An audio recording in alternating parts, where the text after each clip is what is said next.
ಹೊನ್ನಾವರ ತಾಲೂಕಿನಾದ್ಯಂತ ಉಂಟಾಗುತ್ತಿರುವ ಅನಿಯಮಿತ ವಿದ್ಯುತ್ ವ್ಯತ್ಯಯ ಸಮಸ್ಯೆಯನ್ನು ಶೀಘ್ರವಾಗಿ ಪರಿಹರಿಸಬೇಕೆಂದು ಆಗ್ರಹಿಸಿ ಕೆಆರ್ಎಸ್ ಪಕ್ಷ ಮತ್ತು ವಿವಿಧ ಸಂಘಟನೆಯ ಪ್ರಮುಖರು ಹೆಸ್ಕಾಂ ಕಚೇರಿಗೆ ತೆರಳಿ ಅಸಿಸ್ಟೆಂಟ್ ಎಕ್ಸಿಕ್ಯೂಟಿವ್ ಇಂಜಿನಿಯರ್ಗೆ ಮನವಿ ಸಲ್ಲಿಸಿದರು.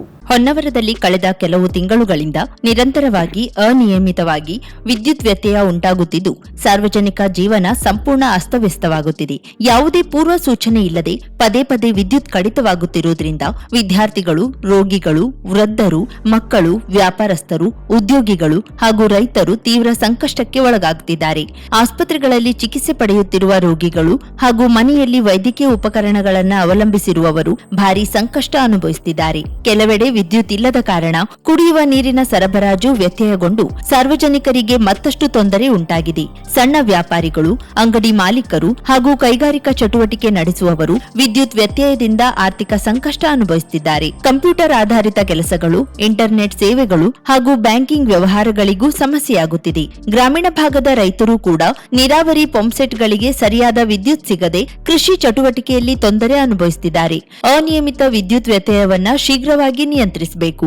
ವಿದ್ಯುತ್ ಕಡಿತ ಮಾಡುವ ಸಂದರ್ಭದಲ್ಲಿ ಸಾರ್ವಜನಿಕರಿಗೆ ಮುಂಚಿತ ಮಾಹಿತಿ ನೀಡಬೇಕು. ಹಳೆ ಹಾಗೂ ದೋಷಪೂರಿತ ವಿದ್ಯುತ್ ಲೈನ್ಗಳು ಮತ್ತು ಟ್ರಾನ್ಸ್ಫಾರ್ಮರ್ಗಳನ್ನು ತುರ್ತಾಗಿ ದುರಸ್ತಿ ಮಾಡಬೇಕು.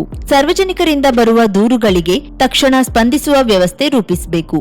ಈ ಸಮಸ್ಯೆಯನ್ನ ಗಂಭೀರವಾಗಿ ಪರಿಗಣಿಸಿ ತಕ್ಷಣ ಅಗತ್ಯ ಕ್ರಮ ಕೈಗೊಳ್ಳಬೇಕೆಂದು ಮನವಿ ಮಾಡಿದ್ದಾರೆ. ಗೇರ್ಸಪ್ಪದಿಂದ ಆ ಕಡೆ ಮಂಕಿ ಕ್ರಿಯೇಟಿವ್ ಬಂದು ಮಂಕಿಯಿಂದ ಮತ್ತೆ ಕಾಸರಗೋಡು ಬಂದಿದೆ ಅಂತ ಹೇಳಿದ್ರಲ್ವಾ? ಅದು ಇರ್ಲಿ, ಆಯ್ತು ಮೂಡ್ಕಣಿಯಿಂದಾನೆ ಇರ್ಲಿ. ಈಗ ಮಿನಿಮಮ್ ಈಗ ಜಾಸ್ತಿ ಆಗಿ ಫಾಲ್ಟ್ ಬರ್ತಾ ಇರೋದು ಎಲ್ಲಿಂದ? ಜಾಸ್ತಿ ಅಂದ್ರೆ ಮಲ್ಟಿಪಲ್ ಫಾಲ್ಟ್ ಬರ್ತದೆ. ಅಲ್ಲಿ ಇಲ್ಲಿ ಹೇಳುವಂಗಿಲ್ಲ. ಈಗ ಹೆಂಗ್ ಫಾಲ್ಟ್ ಬರ್ತದೆ? ಫಾಲ್ಟ್ ಅಂದ್ರೆ ಇನ್ಸುಲೇಟರ್ ಹೊಡೆಯುವುದು ಜಾಸ್ತಿ, ಒಂದೇದಾಗಿ ಮರ ಬೀಳುವುದು ಜಾಸ್ತಿ. ಅದು ಮೇನ್ ಆಗಿ ಅಕೇಶಿಯಾ ಪ್ಲಾಂಟೇಶನ್ ಇದೆಯಲ್ಲ, ಅಲ್ಲಿಂದ ಬಹಳ ಇದಾಗ್ತಾ ಇದೆ. ಅದನ್ನ ನಾವು ಕ್ಲಿಯರ್ ಮಾಡ್ತಾನೆ ಇದೆ ಸರ್. ಅದಕ್ಕೆ ವರ್ಕರ್ಸ್ ಇಲ್ಲ, 24/7 ವರ್ಕರ್ಸ್ ಇಲ್ಲ. ಅಲ್ಲ, ಈಗ ಒಂದ್ ನಿಮಿಷ, ನೀವು ಈಗ ಪ್ರಶ್ನೆನೂ ನೀವೇ ಹೇಳ್ತಾ ಇದ್ದೀರಾ, ಉತ್ತರನೂ ನೀವೇ ಹೇಳ್ತಾ ಇದ್ದೀರಾ, ಉತ್ತರನೂ ನೀವೇ ಹೇಳ್ತಾ ಇದ್ದೀರಾ. ಕೆಆರ್ಎಸ್ ಪಕ್ಷದ ಜಿಲ್ಲಾಧ್ಯಕ್ಷ ನೀಲಕಂಠ ಕೆ ನಾಯ್ಕ್ ನೇತೃತ್ವ ವಹಿಸಿದ್ರು. Assistant executive engineer MR Bhat ಮನವಿ ಸ್ವೀಕರಿಸಿದ್ರು. ಈ ಸಂದರ್ಭದಲ್ಲಿ ಕೆಆರ್ ಪಕ್ಷದ ಪ್ರಧಾನ ಕಾರ್ಯದರ್ಶಿ ರವಿ ಹೊಸಕಟ್ಟ, ಕುಮಟಾ ತಾಲೂಕಾ ಅಧ್ಯಕ್ಷರು ಕೆಟಿ ಪಟಗಾರ್, ಸದಸ್ಯರಾದ ಸಂದೀಪ್ ನಾಯ್ಕ್, ರಾಮಾನುಜ ಅಯ್ಯಂಗಾರ್, ಉಲ್ಲಾಸ್ ನಾಯ್ಕ್, ಗಣಪತಿ ನಾಯ್ಕ್, ಮಹಿಳಾ ಘಟಕ ಹೊನ್ನಾವರ ಇದರ ಅಧ್ಯಕ್ಷೆ ಐಷಾ ಸೈಯದ್, ತಾಲೂಕಾ ಉಪಾಧ್ಯಕ್ಷ ಗಣಪತಿ ನಾಯ್ಕ್, ಕೆಆರ್ ಪಕ್ಷದ ಸದಸ್ಯರು ಹಾಗೂ ಸಾಮಾಜಿಕ ಹೋರಾಟಗಾರ ಶಂಕರ್ ಗೌಡ ಗುಣವಂತೆ, ಅರಸು ವೇದಿಕೆ ಅಧ್ಯಕ್ಷ ಅನಂತ ನಾಯ್ಕ್, ಕರವೇ ಅಧ್ಯಕ್ಷ ಮಂಜುನಾಥ್ ಗೌಡ, ಕೆಆರ್ಎಸ್ ಸದಸ್ಯರು ಹಾಗೂ ಸಾರ್ವಜನಿಕರು ಇದ್ದರು. ಆದ್ರೆ ಪ್ರಾಬ್ಲಮ್ ಆಗ್ತದೆ, ಇಲ್ಲಿ ಏರಿಯಾ ಆ ರೀತಿ ಇದೆ, ತಿಳಿತಾ? ಅದು ನಮ್ಗೆ ಆಕ್ಚುಲಿ ಫಾಲ್ಟ್ ಆದ್ರೆ ನಿಮ್ಗಿಂತ ಹೆಚ್ಚು ಬೇಜಾರು ನಮ್ಗಾಗ್ತದೆ. ಯಾಕಂದ್ರೆ ನಮ್ಮ ಕೆಲಸ ನಾವು ದುರಸ್ತಿ ಮಾಡ್ತಾ ಇದ್ದೇವೆ. ಒಂದು ವೇಳೆ ಲೈನ್ ಸರಿ ಇದ್ದು ಬಿಡ್ತೋಳಾದ್ರೆ ನಮ್ಮವರಿಗೂ ವಿಶೇಷ ಕೆಲಸ ಏನೂ ಇರುವುದಿಲ್ಲ. ಈಗ ಅರ್ಥ ಮಾಡ್ಕೊಳ್ಳಿ, ನಾವು ಒಂದು ವೃದ್ಧರಿಗಾಗ್ಲಿ ಅಥವಾ ಒಂದು ಇವರಿಗಾಗ್ಲಿ ತೊಂದರೆ ಕೊಡ್ಲಿಕ್ಕೆ ನಾವು ಇದ್ದದಲ್ಲ. ನಮಗೂ ಎಲ್ಲರಿಗೂ 100% ಕರೆಂಟ್ ಇದ್ದಾಗ ನಾವು ಖುಷಿಯಿಂದನೇ ಇರ್ತೇವೆ. ಆದ್ರೆ ಎಂತ ಮಾಡ್ಲಿಕ್ಕೆ ಆಗ್ತದೆ, ಫಾಲ್ಟ್ ಆದ್ರೆ ನಾವು ರಿಪೇರಿ ಮಾಡ್ಕೊಡ್ಬೇಕು, ನಮ್ಮ ಜವಾಬ್ದಾರಿ. ಯಲ್ಲಾಪುರ ಪಟ್ಟಣದಲ್ಲಿ ಜೀವ ವೈವಿಧ್ಯತಾ ಕಾರ್ಯಾಗಾರ ನಡೆಯಿತು.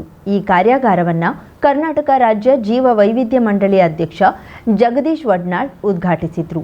ಶಾಸಕ ಶಿವರಾಮ್ ಹೆಬ್ಬಾರ್ ಅಧ್ಯಕ್ಷತೆ ವಹಿಸಿದ್ರು. ಸಿಸಿಎಫ್ ಹೀರಾಲಾಲ್, ಡಿಸಿಎಫ್ ಅಜೀಜ್ ಮಾತನಾಡಿದ್ರು. ಜೀವ ವೈವಿಧ್ಯ ಮಂಡಳಿಯ ನಿಕಟಪೂರ್ವ ಅಧ್ಯಕ್ಷ ಅನಂತ ಹೆಗಡೆ ಆಶೀಸರ್, ತಾಲೂಕ್ ಪಂಚಾಯತ್ ಆಡಳಿತಾಧಿಕಾರಿ ಕೆಎಚ್ ಪಾಂಡು, ತಾಲೂಕ್ ಪಂಚಾಯತ್ ಕಾರ್ಯನಿರ್ವಹಣಾಧಿಕಾರಿ ರಾಜೇಶ್ ದನವಾಡ್ಕರ್, ವಿಜ್ಞಾನಿಗಳಾದ TV Ramachandra, Keshav Kurse, doctor Preetham, professor Shivanand Bhat, Balachandra Saimane, VN Naik ಮೊದಲಾದವರು ಭಾಗವಹಿಸಿದ್ರು. ವಸ್ತು ಪ್ರದರ್ಶನ, ಹಣ್ಣು ಪ್ರದರ್ಶನ, ತರಕಾರಿ ಪ್ರದರ್ಶನ, ವಿವಿಧ ಭತ್ತದ ತಳಿಗಳ ಬೀಜಗಳ ಪ್ರದರ್ಶನ ನಡೆಯಿತು. ಯೋಜನೆಯ ಆರಂಭದಿಂದ ಇವತ್ತಿನ ತನಕ 10 ಹಲವು ಹೋರಾಟಗಳು ಈ ಜಿಲ್ಲೆಯಲ್ಲಿ ನಡೆದಿದೆ. ಕೆಲವು ಯಶಸ್ವಿಯಾಗಿದ್ದೇವೆ, ಹಲವರಲ್ಲಿ ಯಶಸ್ವಿ ಆಗೋದಕ್ಕೆ ಆಗಲಿಲ್ಲ. ಪೂಜ್ಯ ಸ್ವಾಮೀಜಿಗಳ ನೇತೃತ್ವದ ಬೀಳ್ತಿ ಹೋರಾಟ ಒಂದು ಯಶಸ್ವಿಯನ್ನು ಕಂಡಿತು. ಆ ನಂತರದಲ್ಲಿ ಎಲ್ಲ ಯೋಜನೆಗಳು ಬಂದಾಗ ಹೋರಾಟ ಮಾಡಿದ್ದೇವೆ. ಕೈಗಾ ಬಂದಾಗ, ಅಡವಿ ತುರ್ತಾವು ಬಂದಾಗ ಹೋರಾಟ ಮಾಡಿದ್ವಿ. ಹೋರಾಟದ ಲಾಭದಕ್ಕಿಂತ ನಷ್ಟವನ್ನೇ ಹೆಚ್ಚು ಮಾಡಿಕೊಂಡಿಲ್ಲ ಅಂತ ತಾಲೂಕು. ಅದು ಯೋಜನೆ ಮಾತ್ರ ನಿಲ್ಲಿಲ್ಲ. ಯಲ್ಲಾಪುರದ